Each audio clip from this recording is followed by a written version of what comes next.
ကြီးကန်းနဲ့ရံမဖြစ်ပါနဲ့မိမိအလုပ်ကိုသာဆက်လက်လှုပ်ဆောင်မှာသိန်းငတ်ပေါ်ကိုတက်ပြီးကြိုက်ရဲတာကြီးကန်းပဲရှိတယ်ကြီးကန်းတိုက်ခိုက်လာရင်သိန်းငတ်ဟာသူ့ရဲ့အချိန်နဲ့အင်အားကိုဖြုံးပြီးကြီးကန်းကိုပြန်မတိုက်ခိုက်ပါဘူးသိန်းငတ်ကသူ့ရဲ့အကြောင်ပံကိုဖြန့်ပြီးမြင့်တဲ့မြင့်အောင်အပေါ်သို့ရောက်အောင်ထပ်ပြီးပြန်တန်းခဲ့ပါတယ်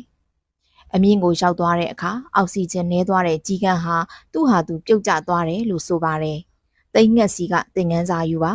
ကြီးကန်းနဲ့ရံမဖြစ်ပါနဲ့အမြင့်ကိုသာဆက်တက်ပါကိုလာတိုက်ခိုက်သူတွေကိုပြန်မတိုက်ခိုက်ပါနဲ့အမြင့်ဆုံးသာတက်လှမ်းပါမရှင်နိုင်တဲ့သူကသူ့ဟာသူပြုတ်ကျကြံပါလိမ့်မယ်ကျမတို့ပတ်ဝန်းကျင်မှာလည်းကြီးကန်းနဲ့တူတဲ့လူတွေများစွာရှိနေတာကိုသတိရပြီးအကောင်းဆုံးအသက်ရှင်ပါသတိပြုရမှာကကိုယ်တိုင်ကသိငှက်လိုမျိုးအမြင့်ပြန်နိုင်တဲ့အရေးအချင်းရှိအောင်ခွန်အားရှိဖို့ပဲလိုပါတယ်